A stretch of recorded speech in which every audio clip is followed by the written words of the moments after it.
Have you ever stuck a claw up a woman's vagina to test her virginity? Nope. Hey guys, welcome to another episode of On the Chopping Block Movie Reviews. My name is Tom Ashley. I'm Scott Dorr. And I'm Chris Willemser. And today we watched The Green Inferno. Now guys, if it was just us three stuck on an island by ourselves, Okay. who do you think would be the first one to eat someone? Like who would be eaten first of us three? Well, I'm gonna be honest with you, Tom. I would probably let you Shut guys... up!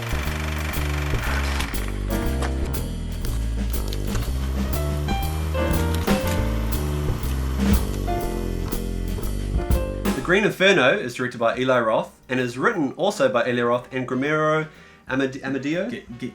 Guillermo Guillermo? Amuedo. Amuedo. I think that is perfect, Chris. I think you nailed that Yeah, I one. probably didn't.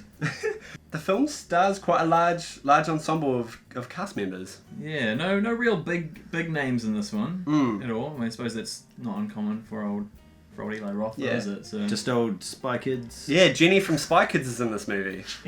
He's great. It was such a character I've never seen him do before. Like he was busy tackling gadgets and kids' yeah, toys. he just sort of popped up out of nowhere. I was like, oh, this guy, I remember him. And you see his dick in the movie. Most of it. Yeah, Not the good bit. Gave me a boner. Going into The Green Inferno, there was quite an expectation for this movie for me. I'm a big fan of Eli Roth, and I know he was really into cannibal movies. And so this movie was hyped up for me for quite a while, and I was looking forward to it. And it finally came out. And I'm not gonna lie, I was slightly disappointed when I ended up watching it. It didn't meet that bar that I was expecting it to. See, I don't know. Overall, I think I did enjoy the whole film. I thought it was actually quite cool, but yeah, there was lots to it that I was disappointed with overall, even though I came away enjoying it. So I don't know, it was a bit of a 50-50 for me. So yeah. I thought it was fucking terrible.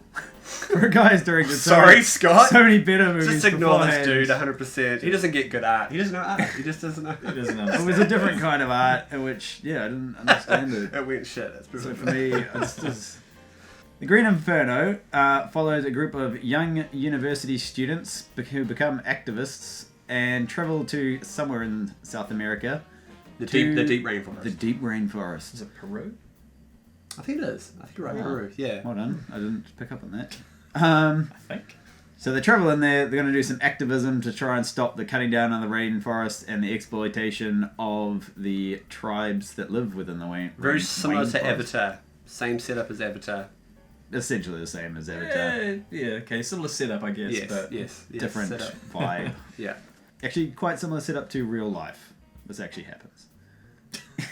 And pretty much, like, the students get stranded and they're just, they're in for a whole world of hurt, pretty much. They don't know what they've got themselves into, and we follow them on their journey. Wind up in unknown territory, shit goes down.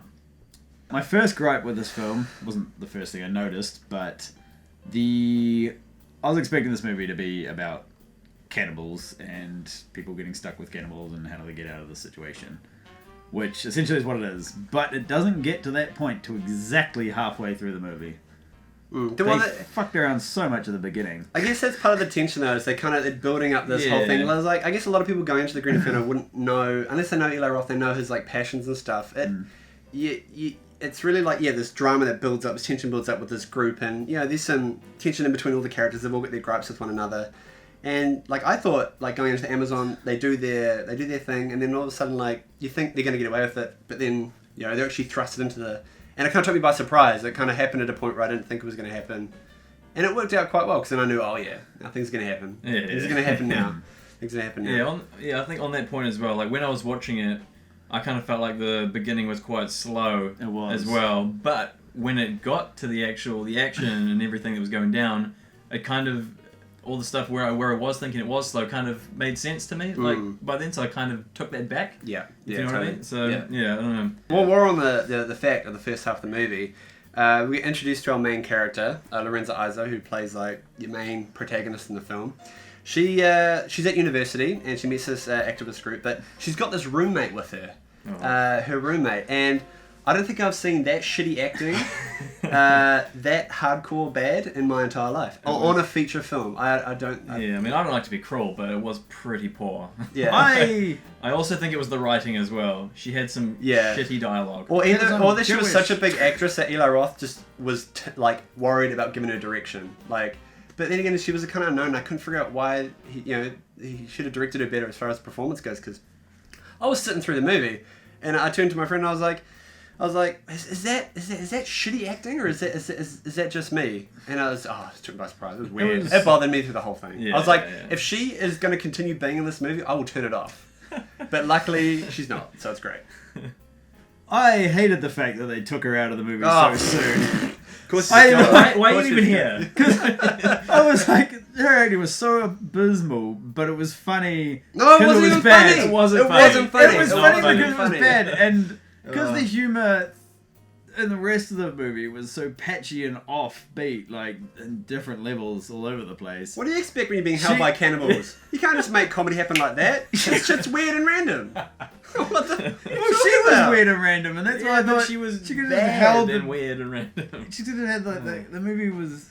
If it was going to stoop to that level of shitness right at the beginning, it might as well just carry it through so it's like you go, alright, this is a really B grade. I know what you're talking about. And they've tried to make it bad. They had to have tried to make that scene bad. Nah, it just sounds like a mistake, the movie. Like, I reckon Eli Roth looks back at it and he's like, I should have really done something about that. Should have recast that bitch. But since she went now, I think, and we get into the thick of the movie, we get into cannibals. And with cannibals, there's gore. And in this movie, there was some sweet gore in this movie. Honestly, I enjoyed. Yeah, and it was well expected coming from Eli Roth, I mean, Eli Roth coming from Cabin Fever, which I'm a huge fan of, Hostel Part 1, Part 2, and, he did Knock Knock, which is recent as well, and I knew that, coming from a gore horror background, that was going to be some good gore, and he had the team that KMB Effects behind him, so you're in for some good gore, some good horror. Yeah, and they delivered, I think. It was fantastic. Just the practical effects, I must say, I loved it. I loved it a lot. Yeah, I did quite like that. I especially loved the cooking scenes when it was just the cannibals. They're in ovens. Yeah. Just when they were doing real, like, just preparing the food and just like all those scenes, I really thought that was great. The Green Inferno is a love letter for Eli Roth to past Italian cannibal films that were like riddled through the late 70s and the 80s, and really just like low budget. They shot on location with the natives of the land, and it had this really gritty realism feel to it, and that's kind of. It's almost like you're watching a documentary film. That's what Cannibal Holocaust especially kind of was. The original Cannibal Holocaust was directed by Ruggiero D'Addario. I think that's... I botched that up completely. Correct spelling. Correct spelling. This wonderful human being. Ruggiero D'Addario. Yeah. And he had a cameo in Hostel Part 2. He was the cannibal that was eating the guy's leg. Yeah, which I did not know until you told me that. Here we go. There's a bit of trivia for you folks. You can take that home and tell your parents. And that was great, and you can tell he's taken a lot of influences from that movie. And he's just, Eli Roth went into the jungle, he took a camera crew, it was really, and you can tell even through the cinematography and stuff they shot, it's all beautiful stuff. Like, it has life. Oh, it looks, yeah. Yeah, and it works, and they captured the tribe really nicely too. Like, they took indigenous people of the area who had never seen a camera before or anything, and they brought them in, and they were really happily to play along, and they played great cannibals. Oh, like, fantastic. I honestly assumed they would have been actors, just. He's like, look, we'll work for you, we won't eat you, deal? Sweet. Okay. They all seem really happy when they're on screen, no matter what the scene was, but that made it creepier because they were just like they were loving this. This is like this is filet mignon.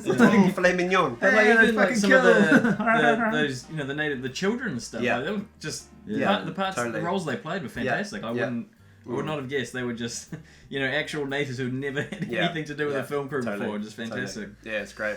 And so when the activists their plane crashes and they get captured by these natives. And they're just locked up in a cage, and they don't know their fate. And like we've got an idea on kind of what's going to happen, and then all of a sudden, things take off, and the whole thing from the crash up to them being captured, that whole sequence was fantastic. Because it was obviously done on a bit of a budget, so I didn't have the Well, the budget was $5 million, which isn't much. No, it's fucking tiny for how well that's tiny, and they had to get a whole crew over there, they would have stretched that budget. It was good. It was it was very unique. I thought there was lots of different bits, like in that whole the plane crash and the capture that I hadn't really seen before, like kind of put together the way it was. Like there were bits that kind of like surprised me and I was amazed by it. And as far as like Eli Roth directed the pick, he directed it really well. I think he established the scene. He was able to direct the fact that he could direct the tribe and get them looking good and selling that savagery that they've got was awesome. And the locations were great and like the set pieces were really nice. Some of the acting was a bit on the nose.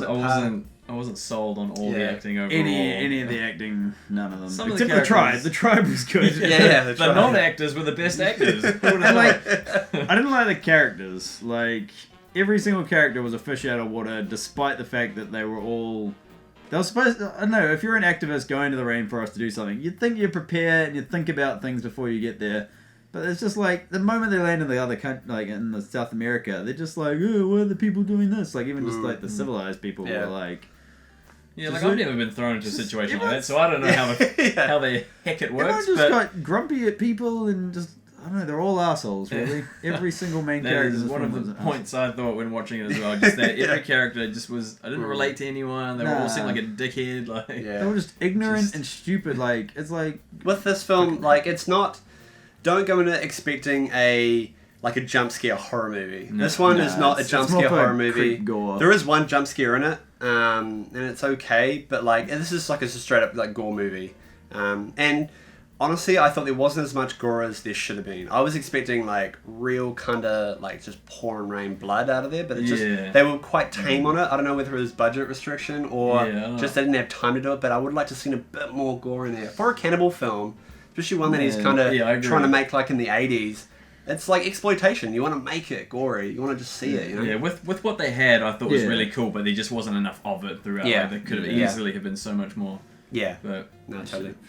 What's interesting what they did with the end credits is that they've got the actors' names and they actually put on the other side of them their Twitter handles, Yes. which Yeah. was a new thing for me to see. yeah, Do you think that would have been in the cinematic release as well? Or just Yes, in I the- think so. I think so I because can't- I think That'd it be linked dumb- to yeah. the fact that the activists would. I mean, this is just my personal Yeah. take from the thing, but that it was linked to the fact that they kept mentioning Twitter Yeah. and how they were Yeah. social media was going to save The media was going to Save save the them. rainforest, Yeah. like, They save say their that lives and their protect phone them. is like their only weapon. Yeah, stream it on the internet and get everyone Yeah, to yeah. share it on Twitter and blah blah blah. It's either that or just it could be as simple as a way to get the audience to have a connection with the actors. You know, to have Yeah, yeah. like, hey, like this is the actor, follow him on Twitter. Whoa, they're real people. Yeah. We didn't get cut. I can half. contact them. So Yeah, hidden- yeah. There was more hidden- information than was actually necessary. At least that's Yeah. the way I felt about it. I mean, obviously, maybe you Hey, disagree. Scott, just shut up while we talk. Yeah, and no.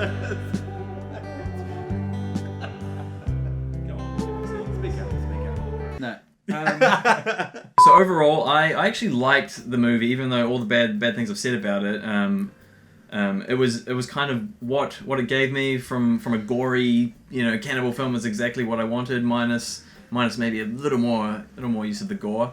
And yeah, I just thought maybe the acting and some of the writing was a bit poor, and just some key moments that I didn't really like. But overall, I did actually enjoy it. I came away liking it, and so I'm gonna give it a solid 7 out of 10. Scott. 7. No Yeah, one cares what you think, Scott. Yeah. I thought the movie was really good. No, I'm kidding. Please go, Scott. Oh, no one cares what I think, but what I think, Scotty D thinks, is that I'm gonna give it a fucking 3. I'm just like, Get there's out. no. Get out. There's like no reason why. I'm just gonna give it a 3. Eli Roth has made movies like this before.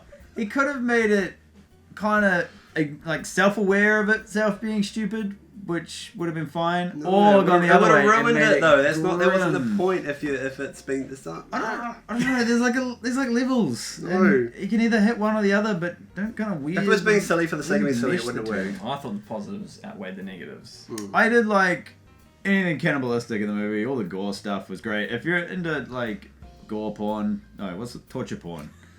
Not torture porn. Just like you like movies with torture in it, then it's that's what you get. But it doesn't come in soon enough. Whatever, 3 out of 10. Who cares? Next. I really thought I enjoyed the movie. I went in going to see a cannibal film and I walked out seeing the cannibal film and I really enjoyed it. It was an exploitation film, which is exactly what I was hoping to see, and I did. I saw some good gore. Yes, some of the acting was pretty chopped. Some of the writing was pretty chopped. Cinematography was awesome. Editing worked.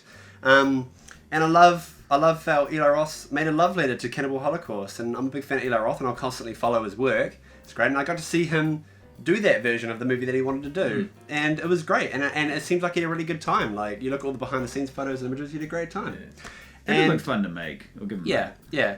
And so I walked away, and I'm going to give it a 6 out of 10, because it was a good gory movie, but it just didn't reach the expectation that I wanted. Like I walked in with a high expectation. It didn't really reach it for me, and but nonetheless, I still enjoyed it, and I will watch it again. I'll watch it again. Yeah. It's also racist towards Muslims. Why do you keep talking, Scott? Hey guys, thank you so much for watching us and listening to our review. We had a really fun time today, didn't we, guys? Sure did. Thanks for listening to what we have to say. Except for this dude said. I don't know what he's talking about half the time. But please follow us and subscribe to our channel. Definitely do that. There's links here to our Facebook and Twitter. And please come back. We've got a few more reviews coming out soon. It's going to be a good time. Good times. You got some good white meat on you, Scott. I could just finger train your face.